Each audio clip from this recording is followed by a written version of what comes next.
Alright, so my book report is on Shogun, and you'll have a bunch of visuals on the original page to follow along from the overly ridiculous movie that came out somewhere in the early 80s, I believe. Anyway, um, so my likes of the book to start off with.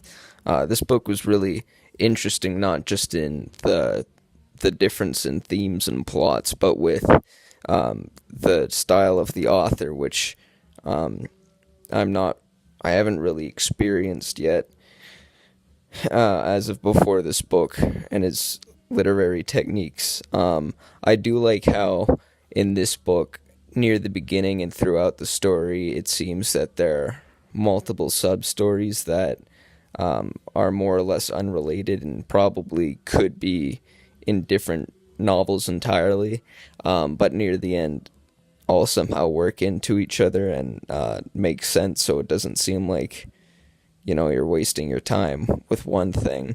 And then a pro with that is at one point you could open the book and read one thing and then read another sort of story, so you get variety and you're not necessarily bored with it all the time.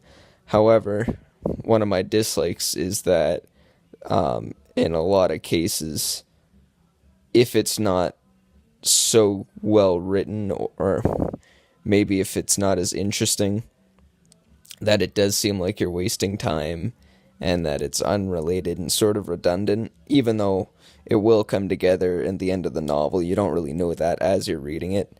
Um, Another thing I didn't really like about it was that the main part of the climax, the resolution, and the falling action are all on the same page. Um, in that the entire story is building up for a huge battle at the end for the main characters to win for the whole 1,000 pages, and then when that finally happens is on the last page. And although the climax can be argued to be on an earlier page, that isn't really clear as you're reading it. But anyway, my favorite part of the novel is near what I said was the beginning of the climax, when all the characters were at the height of their political tension with their enemies, when it's discovered that one of the characters is keeping hostages at Osaka, and there's just a lot of suspense and important deaths and such. Um, my favorite character would probably be the first daimyo introduced in the book, which is I forget his first or his surname, but referred to as Yabu in the book. Even though he's not an actual good character or somebody who is particularly looked at positively throughout the book, he does seem to have the most development and the most fluctuating view for the reader.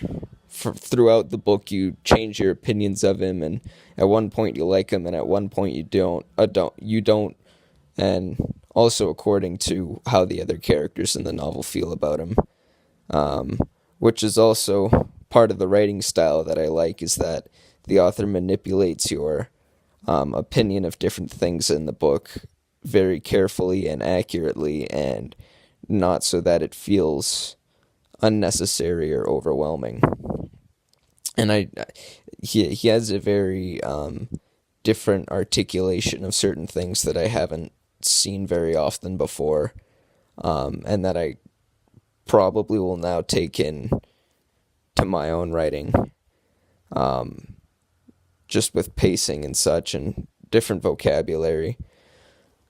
What I would change is probably, although I'm not as good of an author as him, what I would change about it is that would be, like I said, with the end of the book having the main climax and the falling action on such a short period of time, I would extend that and maybe go more into depth with it, or at least make it more meaningful, instead of all this build up and then just a fast drop off. Other than that, I wouldn't change anything really. About what I have learned is actually quite significant.